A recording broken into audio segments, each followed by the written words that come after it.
بسم اللہ الرحمن الرحیم۔ عزیز دوستو السلام علیکم۔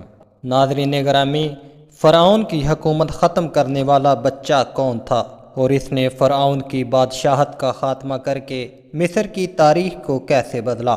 اس ویڈیو میں ہم فرعون اور اس پر اسرار بچے کے متعلق جاننے کی کوشش کریں گے۔ عزیز دوستو، فرعون خدائی کا دعوے دار اور بڑا جابر بادشاہ تھا۔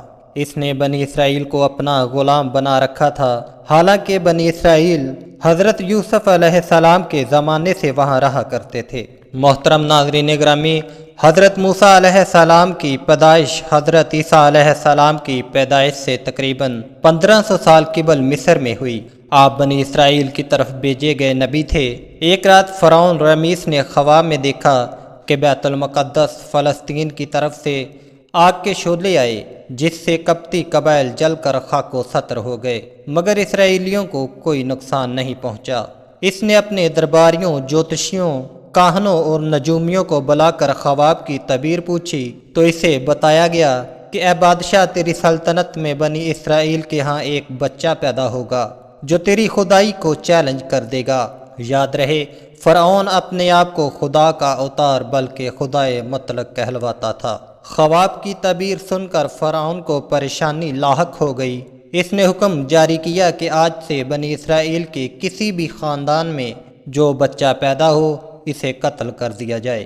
چنانچہ ہزاروں حاملہ عورتوں کے حمل ضائع کرا دیے گئے اور ان گنت نومولود اسرائیلی بچوں کو قتل کرا دیا گیا۔ اس قتل عام کی خبر جب قبطی قبیلے، جو کہ فرعون کا قبیلہ تھا، اس کے بزرگوں کو ملی تو وہ ایک وفد کی شکل میں فرعون کے پاس گئے اور کہا، اے بادشاہ، اگر آپ اسی طرح اسرائیلیوں کو قتل کرتے رہے تو ہمیں مصر میں نوکر چاکر، غلام، مزدور اور کھیتوں میں کام کرنے والے کہاں سے ملیں گے؟ اپنے حکم میں ترمیم کرتے ہوئے نیا حکم جاری کیا کہ 1 سال اسرائیلی بچوں کو مارا جائے اور 1 سال نہ مارا جائے، تاکہ یہ قتل بھی ہوتے رہیں اور ان کی تعداد کم نہ ہو، جیسا کہ بزرگ قبطیوں نے مطالبہ کیا تھا۔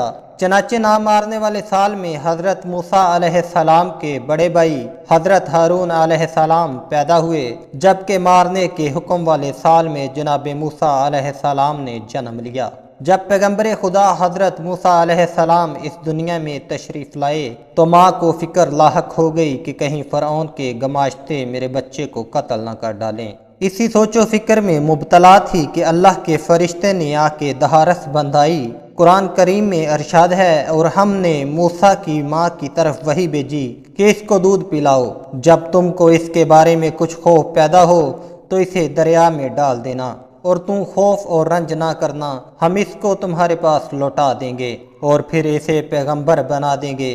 ایک روایت کے مطابق جناب موسیٰ علیہ السلام کی والدہ نے اپنے بچے کو 3 دن اور دوسری روایات کے مطابق 3 ماہ دودھ پلایا، لیکن فرعون کے اہلکاروں کی گر گر تلاشیوں کے خوف سے بالآخر ننھے موسیٰ علیہ السلام کو ایک ٹوکرے یا صندوق میں رکھ کر اللہ کی بتلائی ہوئی تدبیر کے عین مطابق دریائے نیل کے سپرد کر دیا۔ ٹوکرا دریا میں بہانے کے ساتھ ہی اپنی بیٹی مریم، جو کہ موسیٰ علیہ السلام کی بڑی بہن تھی، اس سے کہا کہ وہ اس ٹوکرے پر نظر رکھے، وہ کس سمت اور کہاں جاتا ہے۔ چنانچہ مریم دریا کے کنارے کنارے صندوق کے ساتھ چلتی رہی تاخر وہ فرعون کے محل کے پاس پہنچ گیا۔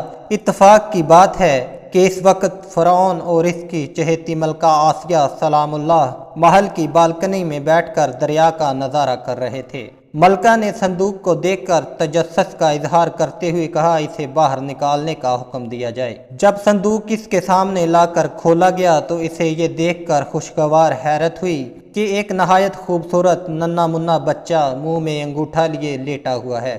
فرعون نے جب بچے کو دیکھا تو اسے نجومیوں کی بات یاد آ گئی اور ارادہ کیا کہ اسے مار دیا جائے، لیکن قدرت کو کچھ اور ہی منظور تھا، لہذا اللہ رب العزت نے قرآن مجید کی سورۃ القصص آیت نمبر 9 میں فرمایا، اور فرعون کی بیوی آسیہ نے کہا، یہ میری اور تمہاری آنکھوں کی ٹھنڈک ہے، اس کو قتل نہ کرنا، شاید یہ ہمیں فائدہ پہنچائے یا ہم اسے بیٹا بنا لیں۔ اور وہ انجام سے بے خبر تھے۔ جب حضرت موسیٰ علیہ السلام کو صندوق سے نکالا گیا تو وہ بھوک کی شدت سے بلبلا رہے تھے۔ آسیہ علیہ السلام کے محل میں موجود خواتین نے بچے کو اپنا دودھ پلانے کی کوشش کی، مگر پیغمبر خدا نے کسی بھی عورت کا دودھ پینے سے انکار کر دیا اور مسلسل روتے رہے۔ ادھر ان کی بہن مریم صندوق کا پیچھا کرتے کرتے محل کے دروازے تک پہنچ گئی۔ جب اس نے یہ ماجرا دیکھا تو کہا، کیا میں تمہیں ایسے گھرانے کا پتہ نہ بتاؤں کہ جس کی عورت کے دودھ کو یہ بچہ پسند کرے؟ آسیہ علیہ السلام سے ننھے موسیٰ کا رونا دھونا دیکھا نہیں جا رہا تھا۔ اس نے مریم کی آفر قبول کر دی اور اس عورت کو بلانے کا حکم دیا۔ مریم گھر جا کر ماں کو ساتھ لے آئی اور حضرت موسیٰ علیہ السلام نے ماں سے لپٹ کر دودھ پینا شروع کر دیا۔ یہ منظر دیکھ کر فرعون کے وزیر حامان نے موسیٰ علیہ السلام کی والدہ سے کہا، یہ بچہ تمہارا ہی تو نہیں؟ جس پر انہوں نے جواب دیا، نہیں، یہ بچہ میرا نہیں بلکہ میرے دودھ میں ایسی خوشبو اور ذائقہ ہے کہ ہر بچہ اسے خوشی سے پی لیتا ہے۔ یہ خواب سن کر وہ مطمئن ہو گیا۔ حضرت موسیٰ علیہ السلام کو دودھ تو ان کی والدہ نے پلایا، لیکن پرورش سیدہ آسیہ فرعون کی زوجہ نے کی۔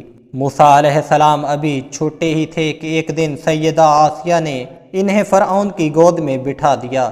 آپ نے کھیلتے کھیلتے فرعون کی داڑھی پکڑ لی اور بال نوچ ڈالے۔ ایک اور روایت میں ہے کہ اس کے منہ پر زوردار مکہ دے مارا۔ اس پر فرعون نے غصے میں آ کر آسیہ علیہ السلام سے کہا، دیکھا، میں نے نہیں کہا تھا کہ یہ بچہ خطرناک ہے، ہمیں اس کو قتل کر دینا چاہیے۔ آسیہ علیہ السلام نے فرعون کو تسلی دی اور کہا، یہ بچہ ہے، اسے اچھے برے کی کیا تمیز؟ اگر تم امتحان لینا چاہو تو میں اپنی بات سچ ثابت کر سکتی ہوں۔ چنانچہ اس نے تشت میں ایک سمت یاقوت اور دوسری طرف دہکتے انگارے رکھ کر لانے کا حکم دیا۔ یاد رہے، یاقوت ایسا نگینہ ہے جس کی رنگت دہکتے انگارے جیسی ہوتی ہے۔ جب خادمہ تشت لے کر آئی تو اسے موسیٰ علیہ السلام کے سامنے رکھا گیا۔ جناب موسیٰ علیہ السلام نے یاقوت کی طرف ہاتھ بڑھایا، مگر فرشتے نے ان کا ہاتھ پکڑ کر انگارے کی طرف کر دیا۔ لہذا موسیٰ علیہ السلام نے انگارہ اٹھا کر منہ میں ڈال لیا، جس سے ان کی زبان جل گئی اور زبان میں لکنت پیدا ہو گئی۔ اس پر آسیہ علیہ السلام نے فرعون سے کہا، دیکھ لیا، آپ نے بچہ ہے، نادان ہے، ورنہ انگارے کو منہ میں نہ ڈالتا۔ اس بات پر فرعون کو یقین آ گیا اور اس کا غصہ ٹھنڈا ہو گیا۔ یاد رہے، آسیہ علیہ السلام مومنہ تھی اور وہ جنت میں جائیں گی، کیونکہ نہ صرف اس نے حضرت موسیٰ علیہ السلام کو قتل ہونے سے بچا کر خدائی مشن کو کامیاب بنایا، بلکہ ایک نبی کی پرورش کر کے انہیں جوان کیا، اور جب ان کے معجزات دیکھے تو ایمان لے آئی، لیکن فرعون کے ڈر سے اسے مخفی رکھا۔ وہ ہمیشہ حضرت موسیٰ علیہ السلام کے مشن کی حمایتی اور مددگار رہی۔ جب فرعون کو علم ہوا تو اس نے اسے منع کیا، مگر وہ باز نہ آئی، جس پر فرعون نے اسے ٹکٹکی پر باندھ کر ہاتھ پاؤں میں میخیں گاڑ دی